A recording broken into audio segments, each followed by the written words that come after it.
जैसा कि हमने लास्ट एपिसोड में देखा था, शिनवू और इज़ुबी दोनों साथ घर जाते हैं। नेक्स्ट डे इज़ुबी हर रोज की तरह स्कूल जाने के लिए तैयार हो जाती है। रास्ते में सभी दोस्त मिलकर बास्केटबॉल खेलने का प्लान बनाते हैं, पर संग्युल इसमें बिल्कुल भी इंटरेस्ट नहीं दिखाता और इज़ुबी से लंच में मिलने की बात कहकर वहाँ से चला जाता है। यहाँ ली और उसकी फ्रेंड उस लड़के के पास जाके उससे मदद मांगती हैं। तुम कुछ भी करो, बस शिनवू को कुछ नहीं होना चाहिए। और फिर क्या, ली अपने प्लान को एग्जीक्यूट करने में लग जाती है। वो प्रिटेंड करती है कि जैसे उसका फोन गुम हो गया है और उसी के साथ $200 मिसिंग होने का। ली की फ्रेंड कहती है, कल तो तुम इज़ुबी से मिली थी ना? वो कहती है, जब मैं उससे मिलने गई थी तो वो मेरे बैग में ही थे, पर उसके मिलने के बाद I don't think it was there. वहीं दूसरी तरफ वो लड़के भी इज़ुबी को फंसाने का पूरा प्लान बना चुके थे। वो एक लड़के को धमकी देते हैं कि इज़ुबी के बैग में ये फ़ोन डाल दो। यहाँ इज़ुबी इस सब से बिल्कुल अनजान शिनवू और संग्युल के मैच में दोनों को सपोर्ट कर रही थी। क्लास जैसे ही स्टार्ट होती है, वो लड़का टीचर से कहता है, मेरा फ़ोन नहीं मिल रहा है। टीचर सभी से अपना बैग चेक करने को कहते हैं और प्लान के मुताबिक उस लड़के का फ़ोन इज़ुबी के बैग में मिलता है। सभी स्टूडेंट्स की नज़र इज़ुबी पर टिक जाती है। वहाँ संग्युल और शिनवू दोनों उसका सपोर्ट करते हैं क्योंकि लंच के वक्त वो उनके साथ थी। और इतने में ही ली कहती है, सच बताऊं तो मेरा भी फ़ोन और पैसे गायब है। उसकी एक फ्रेंड कहती है, जब से ये इज़ुबी से मिलके आई है तब से ही वो गायब है। सर एक बार फिर इज़ुबी से उसका बैग चेक करने को कहते हैं और इज़ुबी के पर्स में ली का फ़ोन मिलता है। टीचर इज़ुबी को अपने साथ ले जाते हैं। सर तीनों स्टूडेंट्स के सामने बात करते हैं। वो इज़ुबी से कहते हैं, हमें पता है ये तुमने जानबूझकर नहीं किया है, पर इज़ुबी इस बात से साफ इनकार कर देती है। वहीं बैठे एक और टीचर कहते हैं, क्या तुम्हें पता है ये एक जुर्म है और इसकी वजह से तुम्हें जेल भी जाना पड़ सकता है। ली कहती है, इट्स ओके, मुझे अपना फ़ोन मिल गया है, मेरे लिए वही बहुत है। मुझे ही अपनी चीज़ों को प्रोटेक्ट करके रखना चाहिए था। और वो लड़का भी इस बात के लिए हामी भर देता है, पर इज़ुबी इस बात के लिए माफ़ी नहीं मांगना चाहती थी। सर उसे कहते हैं, अगर ये तुम्हारे लिए इतना ही डिफ़िकल्ट है तो मैं तुम्हें 1 वीक देता हूँ। अपनी गलती के बारे में सोचना, शायद तब तुम सॉरी बोल पाओ। इज़ुबी को काफ़ी दुख होता है। पूरी क्लास में इज़ुबी की बातें होती हैं। तीनों रूम से बाहर आते हैं। इज़ुबी ली का हाथ पकड़ लेती है और उससे कहती है, क्या तुमने कल जो भी कहा वो सब झूठ था? ली कहती है, क्या तुम्हें इतनी सी बात समझ में नहीं आती कि मैं तुमसे कितनी नफरत करती हूँ? यहाँ तक कि शिनवू भी उस पर यकीन नहीं करता।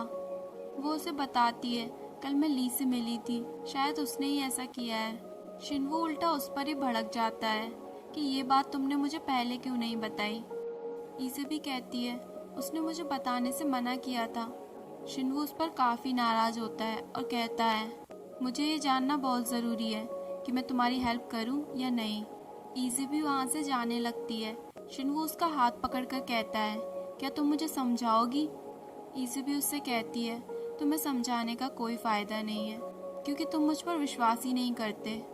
इज़ुबी को इतना दुख उस बात का नहीं होता कि उस पर चोरी का इल्ज़ाम लगा, पर हाँ इस बात का ज़रूर होता है कि शिनवू ने उस पर ट्रस्ट नहीं किया। वो बदमाश लड़के एक बार फिर उसे मारते हैं और पूछते हैं कि इज़ुबी को क्या पनिशमेंट मिली। कुछ देर बाद शिनवू भी उसके पास आता है और पूछता है, क्या ये सब उस लड़के ने किया? वो मना कर देता है। शिनवू कहता है, तो क्या तुमने किया या उसने तुमसे करवाया? वो फिर भी झूठ कह देता है कि मेरा फ़ोन सच में खो गया था, तुम्हारी वजह से इज़ुबी का नाम खराब हो रहा है। वो कहता है, मेरा फ़ोन खो गया था और मुझे ही पीटा जा रहा है, आई एम द विक्टिम। शिनवू को काफ़ी गुस्सा आता है। वो उसकी कॉलर पकड़कर कहता है, तुम ऐसे ही पिटते रहोगे क्योंकि तुम इस सब से भाग रहे हो। क्या तुम्हें नहीं लगता तुम और विक्टिम क्रिएट कर रहे हो? किसी ने सही कहा है, अगर अत्याचार करना गुनाह है तो उसे सहना भी एक गुनाह ही है। अगर हमारे साथ कुछ गलत हो रहा है तो हमें उसके लिए आवाज़ उठानी चाहिए। तभी इज़ुबी भी वहाँ पर पहुँच जाती है। वो अभी भी उसकी परवाह करते हुए कहती है, तुम्हें किसने मारा? तुम्हें सबको सच बता देना चाहिए। पर उस लड़के में तो इतनी भी करेज नहीं थी कि वो उनके सामने सच बोल सके। वो इज़ुबी से कहता है, मैं क्या सच बोलूं जब फ़ोन तुमने ही चुराया है। सर क्लास में एक बार फिर इज़बी से माफ़ी मांगने को कहते हैं। संग्युल और शिनवू दोनों इज़बी का सपोर्ट करते हुए कहते हैं अभी ये बात क्लियर नहीं हुई है कि इज़बी ने ही सब कुछ चुराया है। क्लास के बाहर इज़बी को सभी लोग स्टेयर करते हैं, यहाँ तक कि उसके लॉकर में काफ़ी सारा कचरा भर देते हैं जिसमें काफ़ी सारे नोट्स होते हैं। इज़बी तुम एक चोर हो, तुम्हें मर जाना चाहिए। संग्युल उसके पास आता है और कहता है मुझे पता है तुमने ये नहीं किया। दोनों लॉकर को साफ करते हैं। घर जाते वक्त शिनवू कहता है तुम्हें कैसे पता चला कि मैंने उसे नहीं मारा। इज़बी कहती है क्योंकि मुझे तुम पर विश्वास था जो कि तुम्हें मुझ पर नहीं था। इज़बी अभी भी शिनवू से उस बात को लेकर नाराज थी, पर जैसे ही वो ग्रैंड माँ को देखती है वो खुश हो जाती है। सब मिलकर साथ में लंच करते हैं। रात के वक्त इज़बी छत पर होती है। वो अपना और शिनवू का फोटो देखकर कहती है साइको शिनवू। वो उस फोटो से डिसअपियर हो जाती है। एंजल उसके पास आकर कहते हैं मैंने तुम्हें कहा है ना, अगर तुमने जल्दी कोई डिसीजन नहीं लिया तो तुम इसी तरह से डिसअपियर हो जाओगी। और आखिर तुम यहाँ रहकर कर क्या रही हो? वो ह्यूमंस तुम्हें क्रिटिसाइज कर रहे हैं। इज़बी कहती है उन्हें मिसअंडरस्टैंडिंग हुई है। यहाँ ग्रैंड माँ शिनवू के फ्यूचर के लिए तैयारी कर रही थी। वो जानती हैं कि उनके पास अब ज़्यादा समय नहीं बचा है। वो शिनवू के फादर को फ़ोन लगाती हैं और फ़ोन कनेक्ट नहीं होता। क्लास में इज़बी की डेस्क कोई बाहर रख देता है। ली उसे घर जाने को कहती है। संग्युल ली से कहता है क्या ये सब तुमने किया है? ली कहती है हाँ, उसने चोरी की और बदले में उसने माफ़ी भी नहीं मांगी। संग्युल कहता है हमें पता है ये सब किसने किया है, तो अच्छा यही होगा कि तुम सबको सच बता दो। और तुम लोगों की इन्हीं चाइल्डिश हरकतों की वजह से मैं तुम्हें पसंद नहीं करता। आई लाइक इज़बी क्योंकि वो तुम लोगों से अलग है। ग्राउंड में इज़बी की डेस्क होती है। शिनवू इज़बी से कहता है तुम आज घर चली जाओ। वो कहती है मैं घर क्यों जाऊँ जब मैंने कुछ गलत किया ही नहीं है। वो डेस्क को उठाने लग जाती है। शिनवू कहता है ये काफ़ी भारी है, तुम उसे उठा नहीं पाओगी। इज़बी कहती है it's only hard because of you, क्योंकि तुम मुझ पर विश्वास ही नहीं करते। शिनवू अपने बचाए हुए पैसे ली को दे देता है और कहता है अब जब मैंने तुम्हारे पैसे लौटा दिए हैं तो तुम लोग इज़बी को बिल्कुल परेशान नहीं करोगे।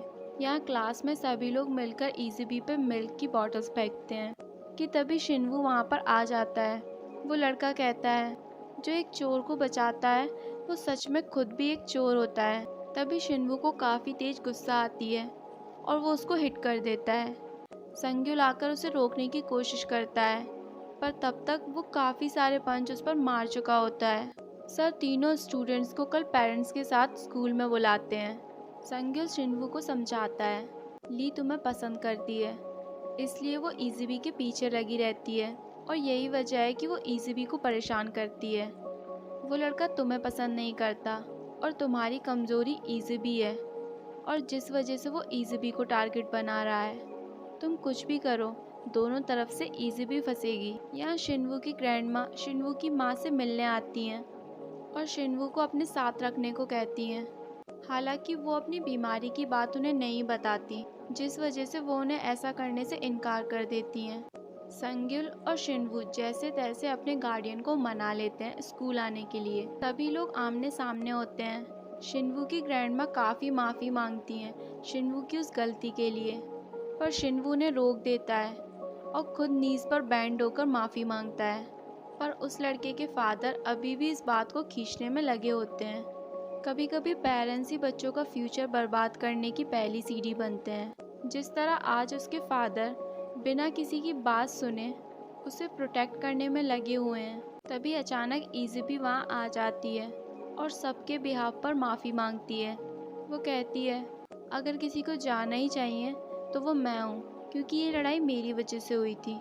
हालांकि टीचर सारी बातें संभाल लेते हैं। संग्युल के फादर शिनवू की ग्रैंड माँ को बाहर तक छोड़ने आते हैं, जहाँ वो उनसे पूछती हैं क्या तुम उस टीचर को जानते हो? वो कहते हैं हाँ, वो मेरी वाइफ है। और ये सुनने के बाद ग्रैंड माँ के पैरों तले ज़मीन खिसक जाती है। वो चक्कर खा के गिरने ही वाली होती हैं कि वो उन्हें बचा लेते हैं। इज़बी घर आके ग्रैंड माँ से माफ़ी मांगती है। वो कहती है मुझे आप दोनों की लाइफ में आना ही नहीं चाहिए था, क्योंकि जब से मैं आई हूँ आप लोगों के साथ बुरा ही हो रहा है। ग्रैंडमा उसे समझाती हैं, ऐसा कुछ नहीं है और ऐसा दोबारा कभी मत सोचना। इज़ेबी और शिनवू छत पर मिलते हैं। दोनों एक दूसरे से माफ़ी मांगते हैं। शिनवू इज़ेबी से कहता है, क्या तुम मुझसे एक प्रॉमिस करोगी कि चाहे कुछ भी हो हमारा ट्रस्ट एक दूसरे पर हमेशा बना रहेगा। शिनवू कहता है, अब से मैं तुम्हें और ग्रैंडमा को हमेशा प्रोटेक्ट करूँगा और खुश रखूँगा। एंजल एक बार फिर इज़ेबी के पास आता है और कहता है, तुमने देखा ना, तुम्हारे यहाँ रहने से कितनी गड़बड़ हो गई है। तुम्हें प्रोटेक्ट करने के लिए तुम्हारे अराउंड जितने भी ह्यूमंस हैं वो खुद ट्रबल में फंस कर रह गए हैं। तुम्हें ये सब छोड़कर अपने राइट प्लेस पर आ जाना चाहिए। इज़ेबी कुछ देर वहीं बैठकर सब कुछ याद करती है और काफ़ी सोचने और समझने के बाद वो उस बुक पर अपना हाथ रख देती है। और इसी के साथ हमारा ये एपिसोड यहीं पर ख़त्म हो जाता है।